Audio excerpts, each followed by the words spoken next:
Okay, good morning, welcome, and thank you for attending our keynote speaker, Gitanjali Rao's talk on her journey through innovation. I'm so excited and happy, like all of you this morning, to meet and get to know Gitanjali. As you know, last year, Gitanjali was named America's top young scientist by the Discovery Education 3M Young Scientist Challenge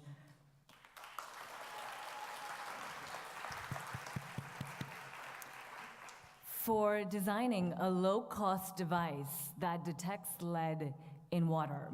Gitanjali's hard work was born from the struggle that she witnessed citizens going through in Flint, Michigan, a crisis where citizens just like you and I in this room could not access clean and safe drinking water. I was amazed to learn that when Gitanjali won this award last year, she was 11 years old and a 7th grader at STEM School Highlands Ranch in the state of Colorado. Gitanjali is passionate about promoting STEM-based activities in schools, in clubs, and her community. For her hard work, and might I add, also her great work, she was selected as the STEM Scout of the Year in 2016 and 2017, and was selected as one of the 12 delegates to report to the nation in year 2017 and 2018. Gitanjali has won first place in the International Aviation Art Contest for the last 4 years at the state level. She is a Time for Kids reporter for the current school year and writes articles for the magazine. I was excited to also learn that she published her first book at the age of 9 called Baby Brother Wonders, the self-illustrated book based on the story that won second prize in the PBS National Writing Contest, described the world through her younger brother's point of view. When Gitanjali grows up, she aspires to study genetics at MIT. Some of her hobbies include playing the piano, Indian classical dancing, singing, swimming, fencing, and baking. She also recently learned how to play the bass guitar and the clarinet. She shares her talent of playing piano in local assisted living centers and has received numerous awards for her piano performance. Gitanjali has also been an active volunteer for an organization called Children's Kindness Network that spreads an anti-bullying message and promotes the importance of kindness in all of us. She conducts workshops in elementary schools and hopes to educate children about kindness when they are still young. On behalf of the Stuart community, I want to welcome Gitanjali and say, Gitanjali, I'm so impressed by you. I'm impressed that you saw a challenge in the world around you and you took the initiative to find the teachers and the mentors and the resources and also the knowledge that you needed to solve this very important and critical problem. Drinking safe water is one of our most basic human rights, along with safety, good health care, a roof over our head, and also access to good, safe food. Yet as we go through life, we notice that sometimes there is unfairness or inequity. Some people have access to a service and others do not.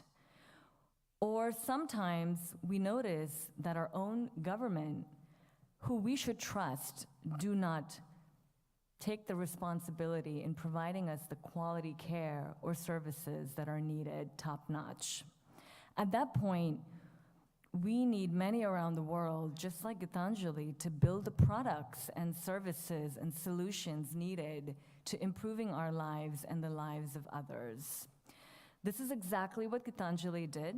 She saw a problem, she studied it, she put in the hard work, she gathered the resources, she put in the dedication, and she tackled it. Gitanjali, I hope your talk today can give us all ideas and all of the young girls today present a journey and a path, because I know just like you, they are talented, smart, and creative and want to make a difference in the world. Thank you for your hard work so far. We look forward to hearing your speech and to you inspiring us. Welcome.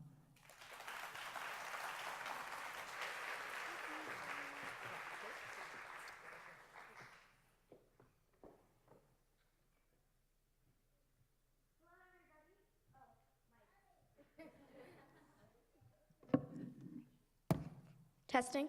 Okay. Hello, everybody. Thank you for coming and listening to my talk. It's such an honor to be here to speak with all of you today. Today, I'll be talking a little bit about what inspired me to tackle the problem of access to clean drinking water, and a little bit about my device, as you can see over here, and some more things about the importance of mentorship, as well as girls in science and technology.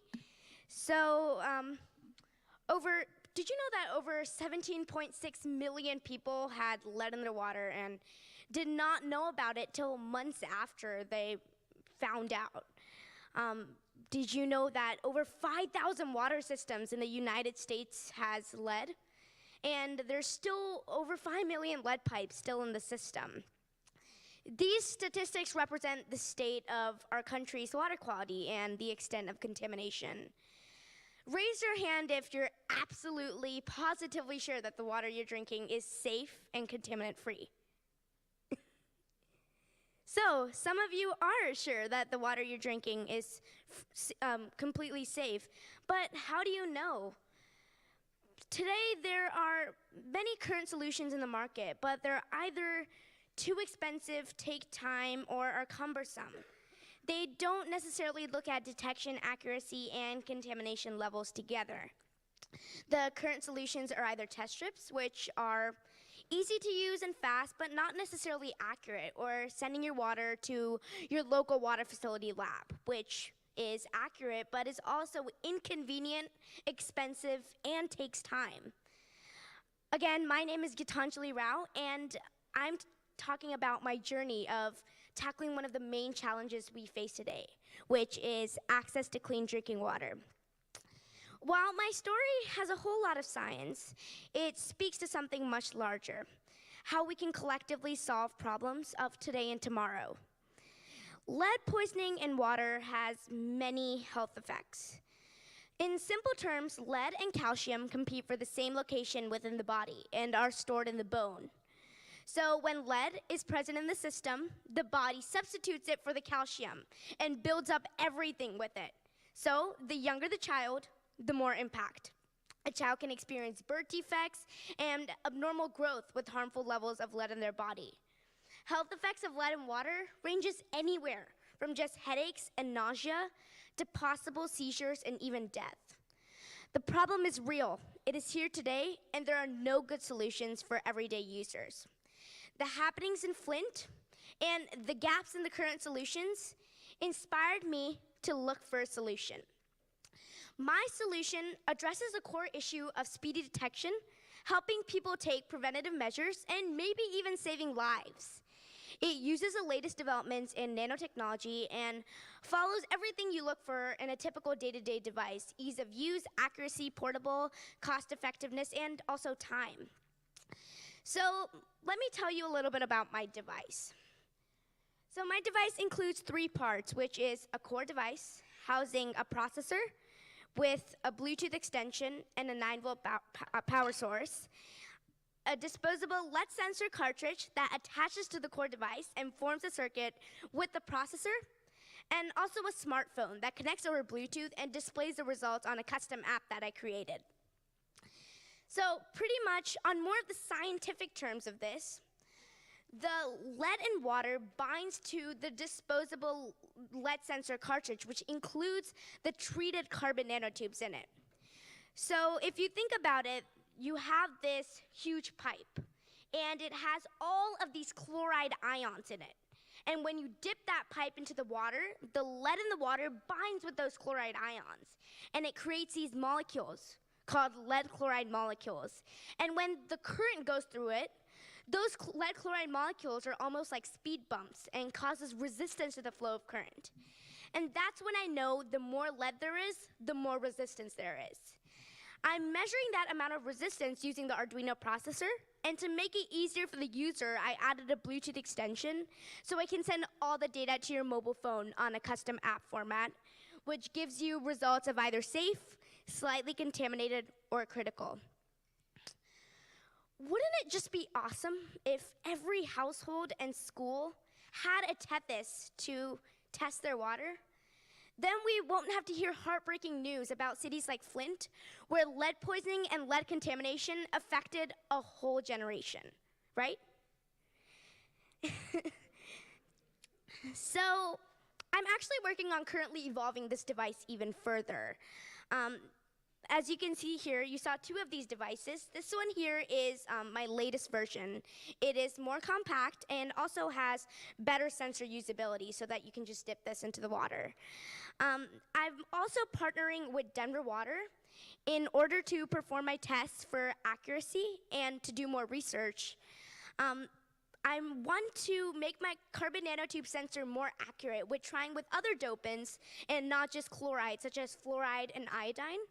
And in the future, I would like to see my device operate like an IoT sensor.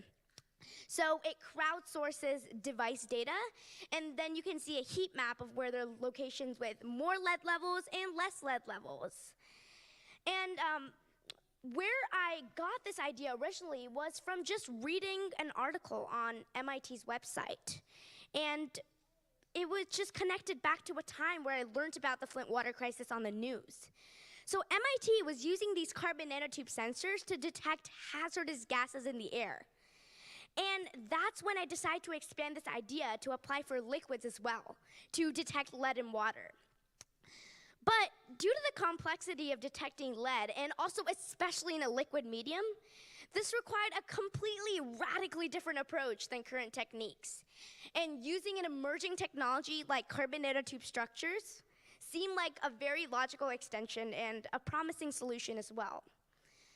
So something else I've learned along my journey of innovation is that innovation needs support. I definitely wouldn't be here today and have a device without the support of the mentors I received along the way. They were so helpful with providing me resources and guiding me along my path. And if I could request one thing from all of you girls here today, is to find a mentor and to request them to mentor you in the areas that you are passionate about. And lastly, I'm a girl in STEM. This by itself should not mean much, but I have found it increasingly rare to find girls in the science and technology fields. I want to share a personal story with all of you. So just recently, my mom started helping out with a STEM lab, and I was super excited to go there for the first day, meet new people, start new experiments, learn new things. But then when I got there, it was me and 7 other boys. And my unconscious mind decided, wait, maybe this isn't the place I'm supposed to be. Maybe I'm supposed to be somewhere else painting or drawing. But then I realized it didn't matter to me who I was with or where I was at. I was doing what I loved, and that's what mattered the most. And so after that, I found out that all of us have a tendency to follow the groups that we are part of and we enjoy being with. So I want all of you to follow what you're passionate about and not what someone tells you to be passionate about. I want to share a quote from my favorite scientist, Marie Curie. "We've come a long way, but we still have so much more to do when we look ahead. If we all recognize and try to alleviate the problems that our fellow citizens face, we can make the world a better place." Thank you.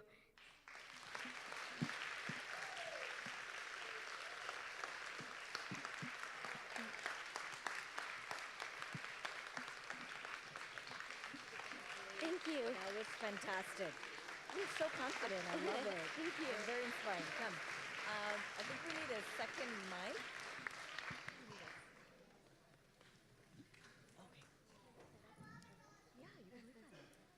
Okay, thank you, Gitanjali. Thank you for your confidence and your intellect and your good ideas and your drive. I wanted to open up the floor to Q&A, questions and answers, and I'm going to start with 3 of my own, and they're going to be hard ones. Okay. All right, so what I am curious about, and I'm sure a lot of the young girls here in the audience are also going to be curious about, is what percentage of the knowledge that it took for you to create this product that you feel you had from the get-go, right? versus what your journey was or what you think you had to acquire through this journey of innovation. And the reason I ask that is because I'm sure people here are thinking, this looks really hard to do, right? So it would be great for you to be able to say, you know what, I actually only had 10% or 15% of that knowledge, and this is what I had to do through hard work, right? Yeah, so to be completely honest, I had almost 0% knowledge about any of these carbon nanotubes. What does that even mean? Creating an app, I had no clue what softwares to use, what I should start with first. And so it was just in the beginning, I was like, where am I? I'm lost. But I wanted to solve this problem, and it was a big problem to solve. And I researched, and I found these technologies, but I still had no clue what they meant at all. And so it was the matter of writing hundreds and hundreds of emails and phone calls to experts and professors in the nanotechnology areas and app development and the chemistry with, chloride and lead. And so after that, I started getting that sense of knowledge. Oh, I kind of know what this means now, but how do I get into the details of this? Can the carbon nanotubes have chloride ions? Can it create a reaction? Can the current flow through? And that's when I started with more emails, more phone calls. And by the end of that, I kind of had a solid structure of where I was at. And it was just a matter of mentorship and not being afraid to ask. Because in the beginning, I didn't want to accept help. I could do this all by myself, I thought. And then I started looking at carbon nanotubes and no, I cannot do this by myself. And but through mentorship, I understood so much more than I even thought I was able to understand. And I found out that the worst thing that could happen if you ask is they say no. And that's when I just continued to ask and continued to evolve my device even further. Thank you. That's a very honest and transparent and inspiring answer. And I have to say, at age 35, launching my company, I had 0% knowledge in what I was doing. And so I really think the takeaway is that at all points in life, sometimes you tackle a new problem, and all you need is the dedication and the hard work and the ability and the tenacity to reach out to find the resources that you need. So that's very inspiring for me, and I'm sure for many others in this room that would maybe want to replicate that process at some point in the future. I'm wondering, so that there is sort of a visual or vivid memory to everyone in the audience when they leave, any young girl in the future that thinks of agriculture or an infrastructure or education problem that they want to solve, can you sort of give them a process of maybe a 3-step or a 5-step process that they can remember and think, okay, Gitanjali did this as step 1. She went to this website, or she went to this mentor, or so it could be 2, 3, 5, whatever you want to make it, but anything that's tangible that they can walk away with, right? A concrete step. Yeah, so for more of almost a way I solve problems is what I like to think about it is kind of a 5-step process. My first step is my favorite step, just observing the world around you, finding this problem. It doesn't even have to be as big as lead and water. It doesn't even necessarily have to be a problem. It could be a question that you have and that you want to experiment on and figure out an answer for it. And so go on walks, take hikes, and see if you have any questions about anything. And when you come home, write them down and brainstorm ideas. The second step is brainstorming ideas. It's more about drawing rough sketches, coming up with ideas of how to, you have this idea, what experimental phases do you want to do to take it to the next level, to make it a product, start an experiment, find a solution. My third step is to just research, just sit down for an hour or two and read books. It doesn't even have to always be online. Read books, find resources, learn about whatever you're interested in for your project. After that, you'll feel like you knew so much more than you ever knew before. The fourth step is to start building, start designing, and that is my absolute favorite part. Because you have this rough sketch, but you would never think that it becomes an actual thing. And that's when you start with the 3D printing portions of it and coming up with wiring and putting it all together. And then after that, you start wrapping up and either drawing conclusions if you're doing an experiment, or try to take it out to market, try to get a patent on it. And that's with more of the business side of things. And I would say to try to find a mentor to help you with the business side of things, because I'm into science, I have mentors for science, but then when you get into the business things, I'm blank slate.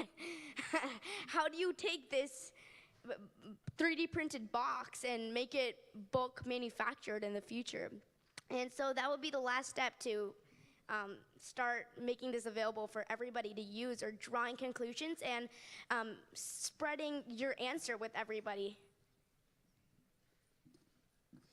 Thank you. Perfect. So I want to, because I see some young girls writing this process down. I see this wonderful young girl in the first row doing that. So I want to summarize what you said. The first step would be to observe, right? Second step would be to brainstorm. The third step would be to research. The fourth step would be to design, start designing. The fifth step, you said, reach out to the mentors, right? And the guidance and support that you need through this process. And you added a sixth step, which is then the business side of the product, right? What do you want to do with this product now? How do you want to price this product? Do you want to make it compact? Do you want it to be portable? Should it be linked to the smartphone, right? Who's going to sell it, right? Is it a big pharmaceutical company? Is it a small startup? Is it me that's going to fund this and go give it free to every person in Flint, if that's possible? So the last step is to explore the business side of your product or idea or intervention and explore how to take that to the market. Okay, I have one last question for Gitanjali, and then we will open up to all of you to start thinking of your questions. And this is a hard one. So I think, when people look at you, they're really excited and they see this perfect journey, right? And I don't think, obviously, it's unrealistic to expect that. And obviously, we know that it's not a perfect journey because you're saying you started with very little knowledge about this subject, right? So for those that are going to do this in the future, right, to take on this really exciting but difficult challenge of building an idea or a product, can you tell them sort of what are the hardest parts, or what you struggled with, or what you had to keep telling yourself, got to keep this going, right? So they can remember that when they go through that. So again, being completely honest, every time I did an experiment or a test, it probably took, for me at least, like 30 times to get it right. In the beginning, I would have water spills, lead spills, whatever spills everywhere, and I would just be so frustrated. It's like, no, just stopping it. But I would say that it was always the idea of helping somebody. I'm helping somebody, and they can benefit from this in the future. That motivated me to keep going. And some other fails I had along the way was finding a lab. That took almost 2 or 3 months to find a safe and accessible lab that would take me in, because I'm obviously a 12-year-old, and call a bunch of people from Colorado State University and ask them to use your labs, and they say, we don't have the time for it. Right. Because I don't have a major in nanotechnology or anything like that. And that's always a very difficult process to find a lab, but I worked around it, and our school has a lab where we do our testing. And it was, again, the concept of just going and asking, and they said no. or my school said yes, but everyone else said no. And so I did my test at school, but if you just ask, maybe somebody will say yes. Tell them about your project. Some other things that I found very difficult to work with was wiring that mess in that box. It obviously looks very complicated, and it is very complicated in the beginning when you just look up, make an ohm resistance meter out of an Arduino processor. And you start with the wiring, and then you're like, why is it reading zeros? Make it stop reading zeros. And then you realize, oh, the wire's out of place. And that's when that aha moment, and that's my favorite moment of every test I do, is when you fail and then you finally get it working. And so those are the things you'll probably see if you're dealing with technology, chemicals, anything like that when you're in your innovation journey. And those are the fails you'll probably meet. And the way to get around that is just by asking, and by knowing that there's always some type of mentor or some type of guidance out there to help you with the field you're working in. Beautiful. Thank you again for the very honest answer. So what I heard was, it's important to have a sense of purpose, right, Gitanjali? You said that when the going gets tough, or people say no to you, or you're not able to solve a solution right away, you need to know the why. Why you're doing something, right? You're doing it for those people in Flint that don't have access to clean water. So as all of you in the future explore interventions or your own innovation journey, it's important to know why you're doing it, right? What the sense of purpose is. And two, tenacity. It sounds like what you had was tenacity. I think that's what we're hearing, right? A lot of hard work and perseverance and not giving up, right? That's beautiful. Okay, thanks, Gitanjali. That was very insightful for me as well. I would love to open up now the floor to anyone that might have questions for Gitanjali. We have, thank you, Michelle. Sure. And Gitanjali. Okay, let's start over here. I've always wanted to do this. Thanks for taking it on. How much dedication did you have to put into this? Wow. There was quite a bit of dedication. So like every time I came home from school, I would start with either tinkering with my app or tinkering with my wires. It was quite a bit of dedication, but it was also the fact that I enjoyed doing it. And if you don't enjoy doing it, then you probably don't want to put that much dedication into it. So if you're thinking about creating some type of innovation, look for something you enjoy to work with, and go from there.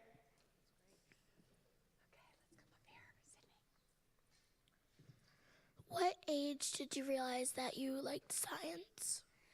So I've always loved working with hands-on activities, and I always learned that way through tinkering with objects, playing with building blocks, creating structures, and it's always just occurred to me that science gives me the ability to do that. And then I've always had the side of wanting to solve real-world problems out there. And science also gives me the ability to do that. And so combining both of them together, I hope that I could create life-changing innovation someday. And that's what I'm currently working on, achieving my goal. What was the easiest thing when you were making your invention? Easiest. Right now in my brain, there's going through like hundreds of hard things. Easiest, I would say would probably just be coming up with the idea. Again, it was something that I enjoyed doing. So it was the Flint water crisis, and I want to create a lead and water detector. But in the beginning, it was completely trying to take out lead out of water, which is kind of like solving the whole issue of global warming with just one solution. And that obviously won't work in the future. And so my device, it was an concept that came to me. It's like the bigger problem is people don't know that there's lead in their water because it looks like normal water you're drinking. But I enjoyed coming up with the designs and sketches, and like that idea of having the hanging cartridge off and dipping this into the water you want to test. That was something that I enjoyed creating and 3D printing and working with. And don't get me wrong, the 3D printing part was hard. But it was just coming up with the idea that was the easiest part for me and that I enjoyed the most. Okay, let's come back over here. Yes, what's your question? What made you think about this idea? So I learned about the Flint water crisis, and most people ask me that question since where I live, Colorado, is thousands of miles away from Flint, and it doesn't make sense to connect those two issues. And I see problems on the news a lot, but they're always in the back of my head. It's not something I want to tackle. But putting myself in their shoes was one of the scariest things that I've ever thought of. And that's because you're drinking water with lead in it, but don't even know that there's actual lead in your water, which is really scary because you start seeing all these side effects like rashes and abnormal growth, and you're like, what's going on? And the water you're drinking is completely contaminated, and you don't know that. So that's why it made me want to go after this problem, because tomorrow it could be us drinking contaminated water. Come up here. There's a lot of questions. When you first started working on the lead detector, did you have any doubts? Did you think it would work? I 100% thought it won't work. It was just an idea. I had no clue if carbon nanotubes with chloride ions can detect the lead in water. And I was completely in doubt. It wasn't even just points of doubts. I had no clue that this was gonna be to the point it is today. I had just this idea, and like, it's a cool idea. But then I'm like, we should start working on it. We should start 3D printing it. Maybe it'll become a real device soon, and that's what I did.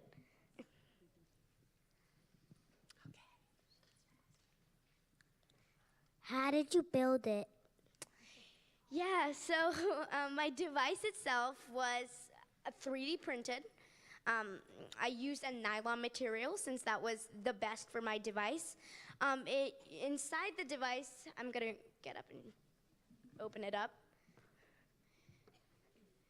It includes a processor, and that's what measures the lead amounts in the water through resistance, and a Bluetooth extension, and that sends the data to your mobile phone, and it's an app, which I'll leave that screen up so that you can take a look at it.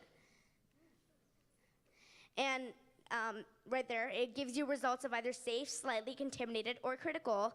And this cartridge here is made out of this carbon nanotube sensor and is also 3D printed on the outside, so that you can dip it in the water very safely and test for your lead amounts.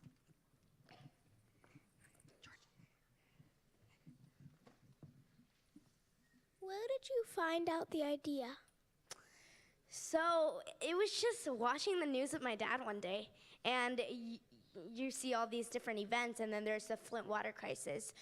3 years ago, actually, which is where I learned about this, and it was like, oh, this is a problem, but it was a completely foreign concept to me, how lead, which is one metal, gets into water, which is a completely different thing. And I did some more research on that and found that Flint wasn't the only place with this lead contamination issue, and that this was a pretty big worldwide problem. And that's when I got the idea to try to solve it and make it easier for people to detect lead in their water. Okay, go ahead. Are you famous?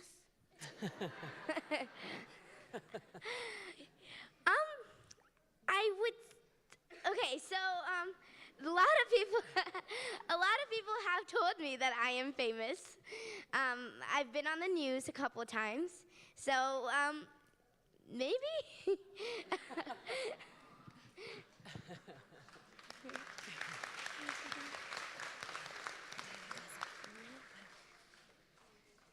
Who was your most helpful person?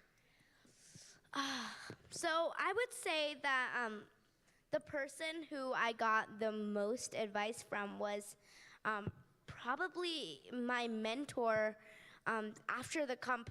Throughout the competition, I had a mentor who helped me take this idea from a cardboard box with a hollow back and wires just sticking out of it to a completely 3D printed device, which actually functions.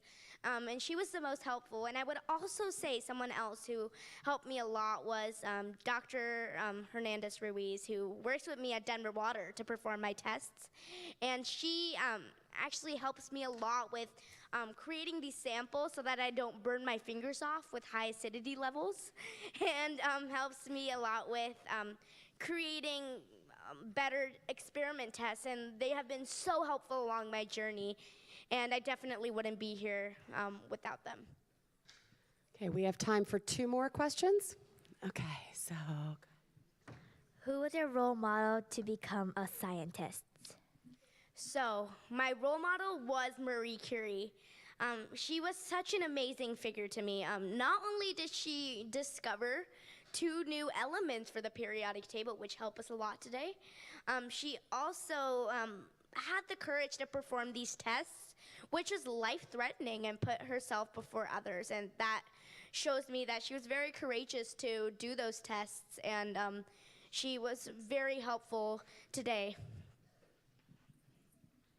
Okay, I know so many want to ask a question. Go ahead. What is the app called? So the app is just called Tethys. It's not on a smartphone yet, but I hope to take it out by this time frame next year, I would say, somewhere between April and May next year. And so actually, I forgot to mention this, but Tethys means the Greek goddess of fresh water. And I thought of a very unique name of it since our family loves traveling and learning about mythology. Okay, you are a very impressive young Thank lady. you. Please help me in thanking and congratulating Ms. Gitanjali. Thank you.